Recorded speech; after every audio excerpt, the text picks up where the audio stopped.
ನಮಸ್ತೆ ಕರುನಾಡು, ಎಲ್ರಿಗೂ ಬೆಳಗಿನ ಶುಭಾಶಯಗಳು. ನಮ್ಮದು ಇವತ್ತು ಪಾದಯಾತ್ರೆ 2ನೇ ದಿನ ಸ್ಟಾರ್ಟ್ ಆಗಿದೆ. ನೈಟ್ ನಿಮಗೆ ಗೊತ್ತಲ್ವಾ, ಲಾಸ್ಟ್ ವಿಡಿಯೋದಲ್ಲಿ ಹೇಳಿದ್ವಿ ನೈಟ್ ಬಿಡಲ್ಲ ಅಂತ ಹೇಳಿ. ಯಾಕೆ ನೈಟಲ್ಲಿ ಬಿಡ್ತಾ ಇಲ್ಲ ಕಾಡಿಗೆ ಅಂತ ಹೇಳಿದ್ರೆ, ರೀಸೆಂಟ್ ಇಶ್ಯೂ ನಿಮಗೆ ಗೊತ್ತಲ್ವಾ, ಒಬ್ಬ ಪಾದಯಾತ್ರೆ ಮಾಡ್ತಾಯಿದ್ದ ಭಕ್ತಾದಿಗೆ ಚೀತಾ ಸ್ವಲ್ಪ ಅಟ್ಯಾಕ್ ಮಾಡಿದೆ, ಅವರು ಅಲ್ಲೇ ಮೃತಪಟ್ಟಿದ್ದಾರೆ. ಸೊ ಅದಕ್ಕೆ ನಮ್ಮ ಸೇಫ್ಟಿಗೆ ಅರಣ್ಯ ಇಲಾಖೆಯವರು ನಮಗೆ ಇವಾಗ ಮಧ್ಯರಾತ್ರಿಯಲ್ಲೆಲ್ಲ ಮತ್ತು ಕತ್ಲೆ ಆದಮೇಲೆ ಕಾಡೊಳಗಡೆ ಪ್ರವೇಶ ಇಲ್ಲ ಫ್ರೆಂಡ್ಸ್. ಅದಕ್ಕೆ ಸೊ ನಾವು ಆ ರೂಲ್ಸ್ನ ಫಾಲೋ ಮಾಡ್ತಾಯಿದ್ದೀವಿ. ನೆಕ್ಸ್ಟ್ ಯಾರು ಭಕ್ತಾದಿಗಳು ಬರ್ತಾ ಇದ್ದಾರೋ ಅವರು ಅದೇ ಥರ ಫಾಲೋ ಮಾಡಿ. ಅವ್ರು ಮಾಡಿರೋದು ನಮಗೋಸ್ಕರನೇ, ಸೇಫಾಗಿರಲಿ ಅಂತ ಹೇಳಿ. ನೀವು ಫಾಲೋ ಮಾಡಿ ಪ್ಲೀಸ್. ಓಕೆ, ನಾವು ಪಾದಯಾತ್ರೆ ಮಾಡಿಕೊಂಡು ಹಾಗೆ ಮುಂದೆ ಬಂದ್ವಿ ಫ್ರೆಂಡ್ಸ್. ತಿಂಡಿ ಮಾಡಬೇಕಲ್ವಾ, ಮುಂದೆ ಬರ್ತಾ ಇದ್ವಿ. ಹೊಟ್ಟೆಗಂತೂ ತುಂಬಾ ಹಶ್ವಾಗ್ತಿತ್ತು, ಬಿಸಿಲು ಬೇರೆ ಸ್ಟಾರ್ಟ್ ಆಗಿತ್ತು. ಸೊ ಇಲ್ಲಿ ಒಳ್ಳೆ ಪ್ರಸಾದ ಕೊಟ್ಟರು ಫ್ರೆಂಡ್ಸ್. ನೋಡಿ ಏನು ಪ್ರಸಾದ ಅಂದರೆ ರಾಗಿ ಮುದ್ದೆ, ಉಪ್ಸಾರು, ಒಬ್ಬಟ್ಟು, ತುಂಬಾ ಚೆನ್ನಾಗಿತ್ತು ಫ್ರೆಂಡ್ಸ್. ನಿಮಗೂ ಬೇಕಂದರೆ ಪಾದಯಾತ್ರೆ ಮಾಡ್ಕೊಂಡು ಬನ್ನಿ ನನ್ನ ಜೊತೆ, ಓಕೆನಾ?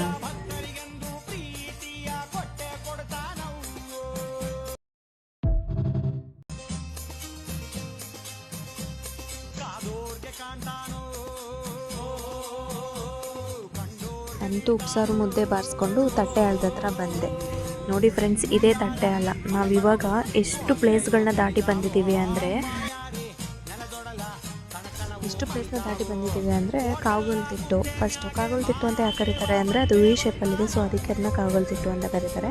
ಅದಾದಮೇಲೆ ಜೋಡಿ ಬಾವಿ ಅಂದರೆ ಅದು 2 ಬಾವಿ ಪಕ್ಕ ಇದೆ, ಸೊ ಅದಕ್ಕೆ ಅದನ್ನ ಜೋಡಿ ಬಾವಿ ಅಂತಾರೆ. ಅದಾದಮೇಲೆ ಲಕ್ಕಿ ಹಳ್ಳ ಅಂತ ಬರುತ್ತೆ. ಲಕ್ಕಿ ಹಳ್ಳ ಅಂದರೆ ಅದೊಂಥರ ಹಳ್ಳ, ಅಲ್ಲಿ ಲಕ್ಕಿ ಮರ ಇದೆ, ಸೊ ಲಕ್ಕಿ ಹಳ್ಳ ಅಂತ ಕರೀತಾರೆ. ಲಕ್ಕಿ ಹಳ್ಳ ಆದಮೇಲೆ ಸಿಗೋದೇನೆ ಈ ತಟ್ಟೆ ಹಳ್ಳ. ನೋಡಿ ಫ್ರೆಂಡ್ಸ್, ಇದು ದೊಡ್ಡ ಹೊಳೆಯಲ್ಲಿ ನೀರೇ ಇಲ್ಲ, ಎಷ್ಟು ಬರಡೋಗಿದೆ. ನಾವು ಬರಡೋಗಿದ್ದೀವಲ್ವ ನಿನ್ನೆಯಿಂದ, ಸೊ ಅದೇ ಥರನೇ ಈ ನದಿ ಕೂಡ ಬರಡೋಗಿದೆ ಫ್ರೆಂಡ್ಸ್. ತುಂಬ ಬೇಜಾರಾಗುತ್ತೆ ಫ್ರೆಂಡ್, ಮಳೆ ಕರೆಕ್ಟಾಗಿ ಬರ್ತಾ ಇಲ್ಲ, ರೈತರಿಗೆ ತುಂಬ ಕಷ್ಟ ಆಗ್ತಾಯಿದೆ ಅಂತ ಹೇಳ್ಬಿಟ್ಟು. ಮಳೆನೇ ನಂಬ್ಕೊಂಡು ವ್ಯವಸಾಯ ಮಾಡೋದಂತೂ ತುಂಬಾ ಕಷ್ಟ ಅಲ್ವಾ ಫ್ರೆಂಡ್ಸ್? ನಿಜ ಆದರೆ ಕಮೆಂಟ್ ಮಾಡಿ.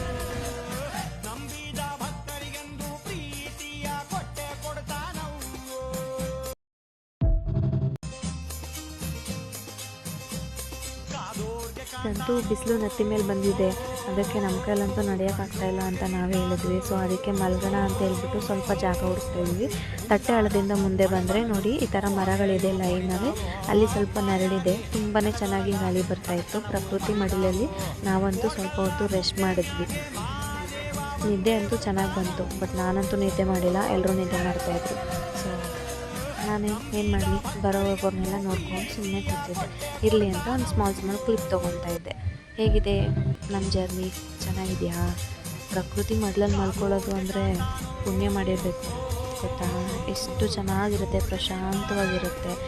ಗಾಳಿ ಸದ್ದು, ಹಕ್ಕಿಗಳ ಸದ್ದು ಎಲ್ಲನೂ ಇರುತ್ತೆ.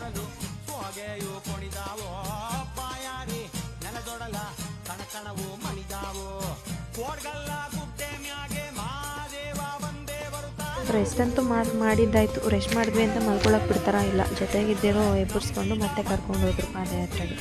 ನಾವು ಸರಿ ಆಯಿತು ಅಂತ ಹೇಳಿ ಬಿಸಿಲು ಕಮ್ಮಿ ಆಗಿತ್ತು ಅಂತ ಹೋದ್ವಿ. ಆಮೇಲೆ ಗೊತ್ತಾಯಿತು ಬಿಸಿಲು ಅಷ್ಟೇ ಇದೆ ಅಂತ. ನೋಡಿ ಫ್ರೆಂಡ್ಸ್, ಇದೇ ಸನ್ಫ್ಲವರ್, ಇದರಿಂದನೇ ಸನ್ಫ್ಲವರ್ ಆಯಿಲ್ ಮಾಡೋದು. ನನಗಂತೂ ಗೊತ್ತು, ನಿಮ್ಗೆ ಗೊತ್ತಿತ್ತಾ?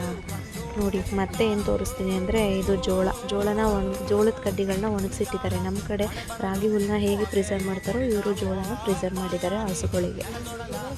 ನೋಡಿ ಪಾದಯಾತ್ರೆಗಳೆಲ್ಲ ಐಸ್ ಕ್ರೀಮ್ ತಿನ್ಕೊಂಡು ಆರಾಮಾಗಿ ವಾಟರ್ ಮೆಲನ್ ತಿನ್ಕೊಂಡು ಬರ್ತಾ ಇದ್ದಾರೆ. ಇವ್ರನ್ನಂತೂ ಹುಡ್ಕೋ ಅಷ್ಟರಲ್ಲಿ ಸಾಕಾಯ್ತಪ್ಪ. ನಾನು ಮುಂದೆ ಹೋದರೆ ಇವ್ರು ಹಿಂದೆನೇ ಹೋಗ್ತಾ ಇರ್ತಾರೆ. ಅಂತೂ ಇಂತೂ ನಾವು ಒಂಟಿ ಮನೆ ಹತ್ರ ಬಂದ್ವಿ. ಒಂಟಿ ಮನೆ ಅಂದರೆ ನಾನು ಹೇಳಿದ್ನಲ್ವ, ಇವಾಗ ಒಂದೊಂದು ಪ್ಲೇಸು ಅದೇ ಥರ ಇದು ಒಂದು ಪ್ಲೇಸು, ಒಂಥರ ಲ್ಯಾಂಡ್ ಮಾರ್ಕ್ ಥರ. ಯಾರಾದರೂ ಮುಂದೆ ಪಾಸ್ ಆಗಿದ್ರೆ ಇಲ್ಲ ಹಿಂದೆ ಬರ್ತಾಯಿದ್ರೆ ನಾವು ಎಲ್ಲಿದ್ದೀವಿ ಅಂತ ಲ್ಯಾಂಡ್ ಮಾರ್ಕ್ ಕೊಡೋಕ್ಕೆ ಇಷ್ಟು ನಾನು ಕೋಡ್ಸ್ ಹೇಳಿದ್ನಲ್ವ, ಅದು ಒಂಥರ ಕೋಡ್ಸ್ ಅಂತಲೇ ಅನ್ಕೋಬೋದು. ಇದು ಒಂಟಿ ಮನೆ, ಎಲ್ಲರಿಗೂ ಗೊತ್ತು ಪಾದಯಾತ್ರೆ ಮಾಡೋರಿಗೆ. ಯಾರಿಗೆ ಗೊತ್ತಿಲ್ವೋ ಅವರೆಲ್ಲ ವಿಡಿಯೋದಲ್ಲಿ ನೋಡ್ಕೊಳ್ಳಿ. ನೆಕ್ಸ್ಟ್ ಟೈಮ್ ನೀವು ಪಾದಯಾತ್ರೆ ಬನ್ನಿ, ಓಕೆನಾ? ತುಂಬಾ ಚೆನ್ನಾಗಿದೆ. ಒಂಟಿ ಮನೆ ಪ್ರಕೃತಿ ಮಧ್ಯೆ ಇದೆ, ವಿಶಾಲವಾಗಿದೆ. ಪಾಪ ಹೋದವರಿಗೆಲ್ಲ ತುಂಬ ಪ್ರೀತಿಯಿಂದ ನೋಡ್ಕೋತಾರೆ.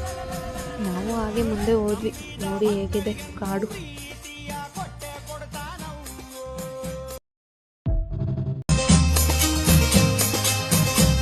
ಕಾದೋರ್ಗೆ ಕಾಣ್ತಾನೋ, ಕಂಡೋರ್ಗೆ ನೀಡ್ತಾನೋ, ಮುಂಗಾರ ಮಳೆ ಬರಲು ಹೊಗೆಯೋ ಕುಣಿದಾವೋ. ಕಟ್ಟಣವು ಮಣಿದಾವು ಕೋಡ್ಗಲ್ಲ ಗುಡ್ಡೆ ಮ್ಯಾಗೆ ಮಹಾದೇವ ಬಂದೇ ಬರುತ್ತಾನವು ನಂಬಿದ ಭಕ್ತರಿಗೆಂದು ಪ್ರೀತಿಯ ಕೊಟ್ಟೆ ಕೊಡ್ತಾನವು. ಅದಕ್ಕೋಸ್ಕರ ವೇಟ್ ಮಾಡ್ತಾ ಇದ್ದಾರೆ. ಅವ್ರ ಜೊತೆ ಇವಾಗ ನಾವು ಕನೆಕ್ಟ್ ಆಗ್ತೀವಿ. ಸೊ ಕಾದೋರ್ಗೆ ಕಾಣ್ತಾನೋ ಕಂಡೋರ್ಗೆ ನೀಡ್ತಾನೋ ಮಳೆ ಬರಲು ಹೊಗೆಯು ಕೊಡಿದಾವೋ ಬಾಯಾಗಿ ನೆಲದೊಡಲ ಕಟ್ಟಣವು ಮಣಿದಾವೋ ಕೋಡ್ಗಲ್ಲ ಗುಡ್ಡೆ ಮ್ಯಾಗೆ ಮಹಾದೇವ ಬಂದೇ ಬರುತ್ತಾನವು ನಂಬಿದ ಭಕ್ತರಿಗೆಂದು ಪ್ರೀತಿಯ ಕೊಟ್ಟೆ ಕೊಡ್ತಾನವು. ನೋಡಿ ಇಲ್ಲೊಂದು ಹೇಳಿದ್ದು ಇದನ್ನ ನಾವು ಜೀಬೂರ್ ಅಂತ ಕರಿತಾ ಇದ್ವಿ. ಪ್ರತಿ ಸತಿ ಸಂಡೇ ಟೈಮು ಊರಿಗೆ ಬರ್ತಾ ಇತ್ತು.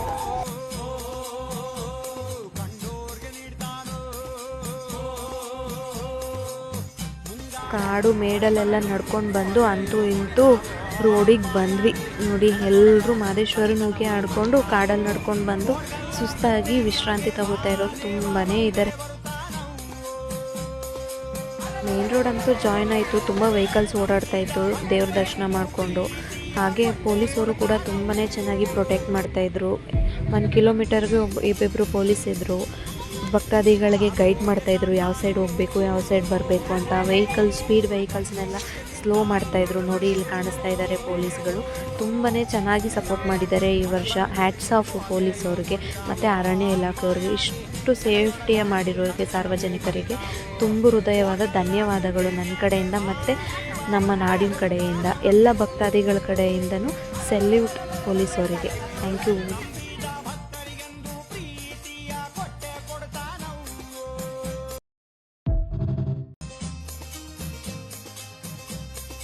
ನನಗಂತೂ ನಿನ್ನೆ ಇದ್ದಿದ್ದ ಜೋಶ್ ಅಂತೂ ಇಲ್ಲ, ಸ್ವಲ್ಪ ಕಮ್ಮಿ ಆಗಿದೆ. ಆದರೂ ಜೋಶ್ ಬಿಟ್ಟಿಲ್ಲ. ಯಾಕಂದರೆ ನಂದು 2 ಕಾಲು ಬೊಬ್ಬೆ ಬಂದುಬಿಟ್ಟಿದೆ. ನನ್ನ ಕೈಲಂತೂ ನಡೆಯೋಕ್ಕೆ ಆಗ್ತಿಲ್ಲ, ಹೆಜ್ಜೆ ಕೂಡ ಇಡೋಕ್ಕಾಗ್ತಿಲ್ಲ. ಆದರೂ ಮಾದೇಶ್ವರ ನೋಡಲೇಬೇಕು ಅಂತ ಹೋಗ್ತಿದ್ವಿ. ನೋಡಿ ಫ್ರೆಂಡ್, ಮುಂದೆ ಒಂದು ಕ್ಯಾಪ್ಚರ್ ಮಾಡಿದ್ದೀನಿ. ಏನಂದರೆ ಅವರಿಬ್ಬರು ಗಂಡ ಹೆಂಡತಿ ಅನಿಸುತ್ತೆ. ಅಲ್ಲಿ ವಾಟರ್ ಮೆಲನ್ನು ಮತ್ತು ಬನಾನಾ ದಾನ ಮಾಡ್ತಾಯಿದ್ರು. ಒಂದು ಕೊಡಿ ಅಂದರೆ ಫುಲ್ ಒಂದು ಚಿಪ್ಪು ಒಂದು ಉಂಡೆ ಫುಲ್ ತಗೊಂಡು ಹೋಗ್ತಾ ಇದ್ದಾರೆ. ಮತ್ತು ಇವತ್ತಂತೂ ನಾವು ಕೌದಳ್ಳಿ ರೀಚ್ ಆಗಿದ್ದೀವಿ. ಕತ್ಲಾಯಿತು, ಬಿಡಲ್ವಂತೆ ಇವಾಗ ಮುಂದೆ ಹೋಗಬೇಕು. ಸೊ ನಾವು ಇಲ್ಲೇ ಸ್ಟೇ ಆಗಿದ್ದೀವಿ. ನೋಡಿ ನಾವು ಸ್ಟೇ ಆಗಿರೋ ಪ್ಲೇಸು. ಒಳ್ಳೆ ಜಾಗ ಹುಡ್ಕಿದ್ದೀವಿ ಮಾಡ್ಕೊಳ್ಳೋಕ್ಕೆ. ನೆನ್ನೆ ಅಂತೂ ನಿದ್ದೆ ಮಾಡಿಲ್ಲ ನಾನು. ಇವತ್ತಾದರೂ ನಿದ್ದೆ ಮಾಡಬೇಕು ಅಂದ್ಕೊಂಡಿದ್ದೀನಿ. ಗೊತ್ತಿಲ್ಲ ನಿದ್ದೆ ಬರುತ್ತಾ ಬರಲ್ವ ಅಂತ. ತುಂಬಾ ಕಾಲು ನೋಡ್ತಾಯಿದೆ. ಕಾಲಿಗೆಲ್ಲ ಔಷಧಿ ಹಚ್ಕೊಂಡು ಮಲ್ಕೊಂಡಿದ್ದೀವಿ. ಇಲ್ಲೂ ಊಟ ಕೊಟ್ಟರು. ಏನು ಊಟ ಅಂದರೆ ಸೇಮ್ ಸಾರು ಮತ್ತು ಅವರೆಕಾಳು ಸಾರು. ತುಂಬಾ ಚೆನ್ನಾಗಿತ್ತು. ನಮ್ಮ ಡೇ 2 ಹೀಗಿತ್ತು. ನಿಮ್ಗೆ ಹೇಗೆ ಅನ್ನಿಸ್ತು ನಮ್ಮ ಡೇ 2? ಚೆನ್ನಾಗಿದ್ದರೆ ಲೈಕ್ ಮಾಡಿ, ಸಬ್ಸ್ಕ್ರೈಬ್ ಮಾಡಿ, ಫಾಲೋ ಮಾಡಿ. ಬಾಯ್. ನೀವು ಚೆನ್ನಾಗಿ ನಿದ್ದೆ ಮಾಡಿ, ನಾವು ಚೆನ್ನಾಗಿ ನಿದ್ದೆ ಮಾಡ್ತೀವಿ. ಸಿಗುವ ಮತ್ತೆ. ಬಾಯ್.